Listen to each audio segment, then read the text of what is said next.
नमस्कार दोस्तों, हमारी आज की इस कहानी का नाम है परिवार। शादी को 3 साल बीत चुके थे।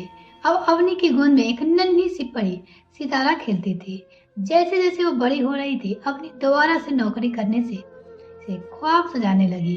इसी बीच उसे एक बड़ी कंपनी से ऑफर भी आया, लेकिन बच्चे की जिम्मेदारी के कारण उसने उस ऑफर को ठुकरा दिया और घर की जिम्मेदारी उठाने लगी। अब वक्त बीत रहा था। अब सितारा 2 बरस की होने की थी।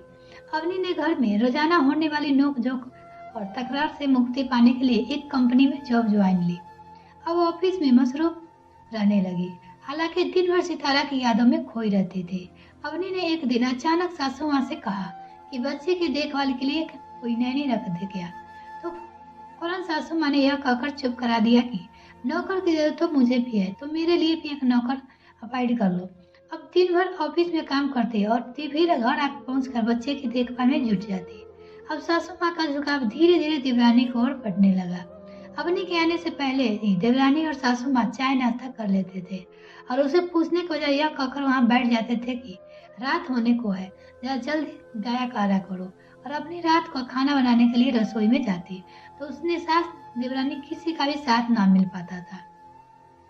कुछ वक्त के लिए तो काम वाली बाई रात का खाना बनाने लगी थी, मगर खाने का स्वाद बदल जाने की बात कहकर उसकी भी छुट्टी कर दी गई। अब हालत ऐसे हो चुके थे कि हर बात में देवरानी की सलाह पर काम होने लगी थी, मगर कहते हैं न, वक्त का चक्र घूमता हुआ अपनी जगह पर पहुंच ही जाता है। यहाँ भी कुछ ऐसा ही हुआ। अब देवरानी को लगा कि सासू माँ को अब अपने बस में पूरी तरह कर चुकी है। फिर क्या था, उसने धीरे धीरे सासू माँ के गहने की डिमांड करना शुरू कर दी। पहले पल तो उसने भाभी सभी फरमाइशें पूरे करने लगी, मगर धीरे धीरे उसकी चाल समझ रही थी। एक दिन जब अपने ऑफिस से लौटी तो सासू माँ अकेली बैठी थी और कुछ परेशान लग रही थी।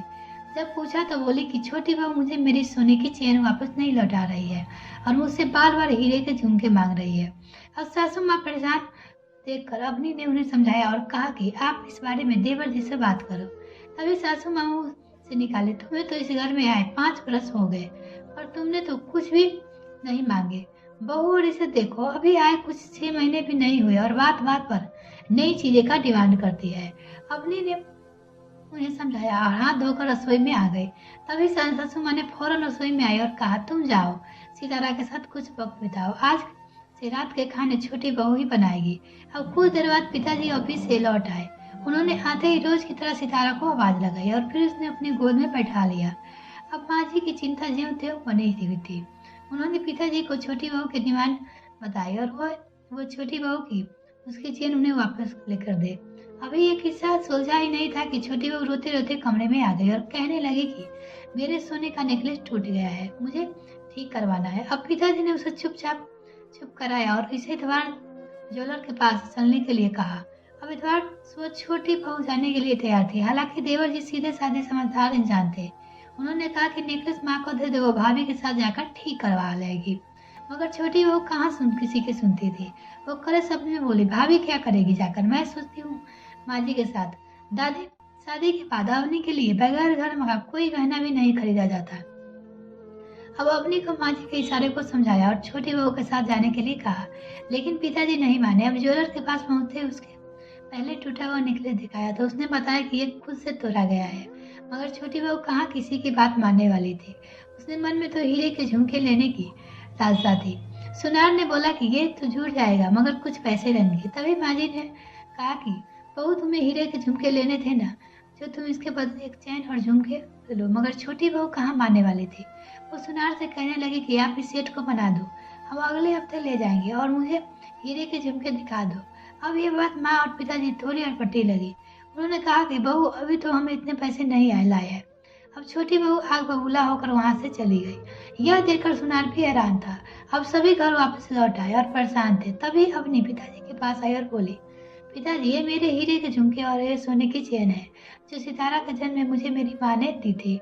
आप अभी ये चीजें छोटी बहू को दो दीजिए, फिर जब पैसे आएंगे तो नया बनवा दीजिएगा। पिताजी ने तो पहले ही अवनी को खुबिया से वाकुफ थे, मगर अवनी की ये बातें सुनकर सासू माँ खुद भी कमजोर और छोटा महसूस करने लगी। तभी पिताजी बोले, अपनी बहू मेरे घर का एक मजबूत स्तंभ है, जो परेशानी मजबूती के साथ खड़ी रहती है। पिताजी ने अपने को अपने पास बुलाया और कहा कि बहू, अपना सामान तुम अपने पास रख लो। जहाँ तक की बात छोटी बहू की है तो अगर मैं चाहता तो उसकी सारी डिमांड पूरी कर सकता, मगर उसके अंदर विनम्रता, प्यार और आदर का भाव मुझे अब तक नजर नहीं आया।